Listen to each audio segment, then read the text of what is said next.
Yeah, so my first impression of Nick, to be honest, I really thought he was sort of a player because he's so tall and so good looking and so charming. I just sort of knew, who wouldn't like him. She's really hot. She's a really good looking girl. But, that only gets you so far. So in that first night, I talked to her for so long.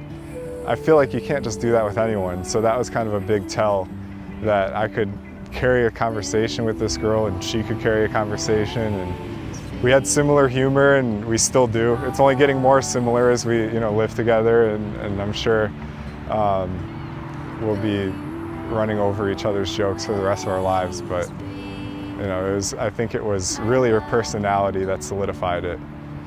We really complement each other and we can go back and forth really easily, and I think that caught him off guard because he didn't really expect that to come from, a tiny Asian girl, for me to be as sarcastic or as, I think, witty as I try to be. So he has a tendency to be a little bit of a know-it-all, especially in the kitchen. If I'm not cooking something correct, he'll take over right away. She's always late, all the time. Like, we'll see how this wedding goes, but she's always late to everything. And so it always creates a bit of stress as we're about to do something fun if I perceive that we're going to be late. One year I surprised him with tickets to see Jerry Seinfeld's live comedy act, and I'll never forget the expression on his face and just how happy he was. He didn't cry that day, so that's how I know the proposal was a little bit more special to him. I think she likes it. I think it gives me something minorly productive to do. I also think it makes my humor a little smarter than it could be.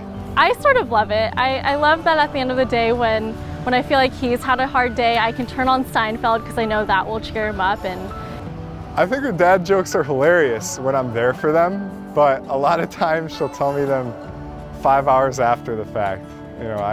I responded to Tyler with this, and it's just never as funny as it could be. I love them in the moment, but the stories of them after, not so great.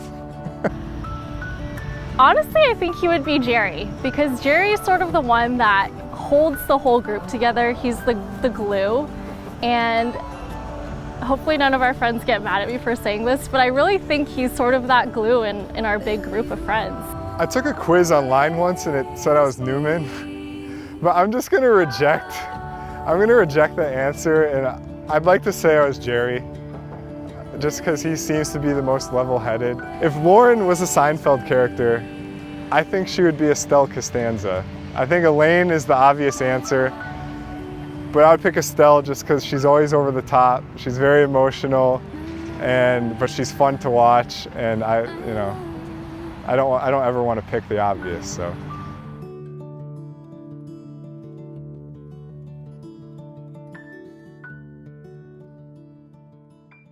So I think my first encounter with Lauren was in a class we had together. I guess it would have been first semester sophomore year. I was in an econ class at the time with Joe and Mike Lewens. And she was in it, and I didn't know who she was, but I definitely noticed her. I asked my friend who she was, and he was like, oh, that's Lauren O. I was like, oh, what? Like, does she have a last name? And I honestly didn't even realize her name was just O until months later. And it was Thursday night at Hamilton's. And I was there with some other friends, but across the room, and it's a really loud Thursday night, across the room, I hear Luwen scream econ really loud. And I look over and I'm like, that's an odd thing to scream in the middle of a bar on a Thursday night. Someone's just really passionate about economics. But he looks over at me and I can tell he's like walking my way. That's kind of where it all started. I think when I was in college, I kind of felt like I had the Kavorka. Like if you watch Seinfeld, that's the lure of the animal. And I somehow got her number by the end of the night. So, and I put it into my phone, and I think it was maybe the very next day I texted her and we made plans for the weekend. So when I think about who fell in love first, I really think it might have been us at the same time, but we really didn't admit it to each other for so many years. And I think I fell in love first. I always sort of thought he was out of my league. We were just gonna be best friends for forever, and I was okay with that. I had a first trip to California sometime after she had transferred back to Santa Clara. I decided to come, just kind of as a friendly trip. And the entire time I was there, I was just like falling head over heels in love with her. I sort of thought, okay, this is the first time we're both single. Maybe something will happen. And I've always had a crush on him. I feel like he's had a crush on me. Like, people have always said he really likes you, but I never really believed it. Wanted to tell her during that trip that I had feelings for her, but I never did. I never manned up, I never told her. And on the airplane back, I had internet and I was just G-chatting with people, being like, oh my God, this is real, and I feel something. And so I wrote down word for word what he texted me, and he said, do you think we made the right decision? And I was like, what do you mean? And he said, about staying friends, and even after the visit, I keep thinking, I feel like I really like you, and this visit really reaffirmed that for me. This is our year, kind of hinting something was coming this year. Obviously, there's only one thing, and it's to propose and whatnot. So a couple months later, I did in October in Chicago. She was planning on running the Chicago Marathon. So that's kind of the perfect time. Every year we do that. It's always kind of a reunion of friends, and I feel like we're the type of people that want people around to witness something like that. I was so nervous. Leading up to it, people kept asking me how I felt, and I was like, this is a logical progression. We've been dating for 5-6 years.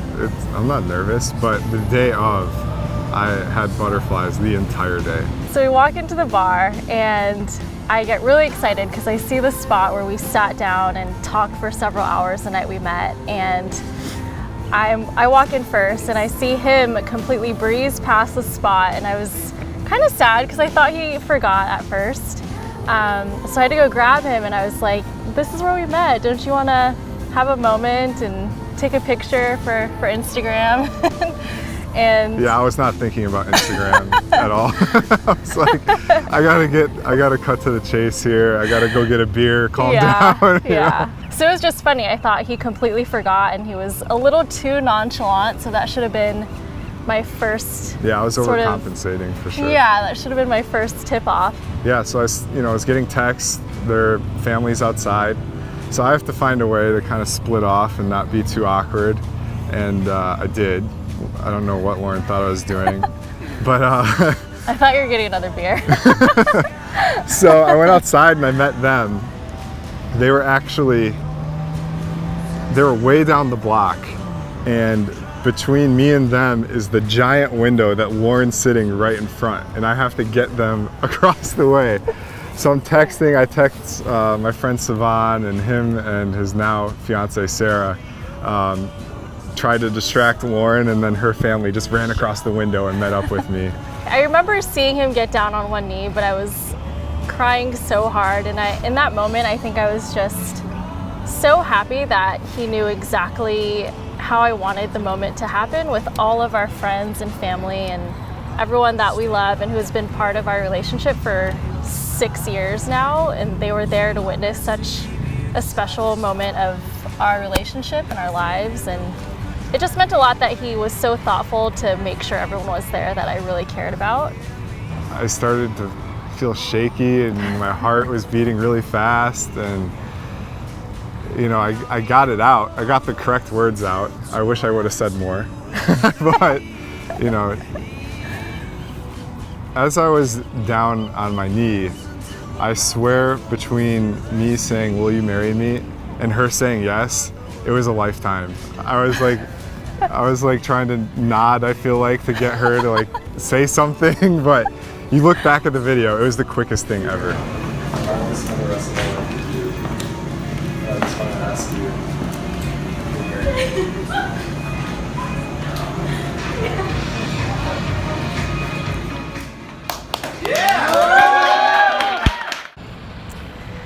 Nick, I just really want to say thank you for being so patient with me all these years. I feel so lucky to have someone like you, and I'm just really happy and excited to start our journey as partners for life, and to be married to you, I think, is going to be the best adventure of my entire life, and I'm so excited to go through everything with you. You're the best person I know, and my favorite person in the world, and I'm just really thankful to have you by my side forever, and I love you. So Lauren, I think if I had one message for you today, I think it would be if I reflect back on a relationship, and we talked a lot today about how we met and the moment I met you and things like that, I think I knew in that moment that we would be here today. And I really don't doubt that for a second. I know even when we were dating other people, our minds weren't there. I know moving to California might seem like a huge deal to a lot of people, but it was honestly the easiest thing ever. And you supported me throughout that huge transition, and you support me every single day. And I'm glad that we were able to make it work despite the distance. We were long distance for an entire year, and we survived that. And you know, we've been together for a long time now, and I couldn't be more excited for what's coming. I want to start a family with you. I want everyone here today to, you know, witness this, and hopefully we can be a model to our friends and people that are getting married after us, people that have already been married. I want to be a model couple with you, and I think we can do that, and I love you. So Lauren and I just want to thank all of you guys from really flying from all over the country to be with us in what we consider our favorite place in California, in Lake Tahoe. Yeah, and it just means so much that you guys all have been here on this journey with us for so long, and we really wouldn't be here without you guys, and we love all of you so much. We love you.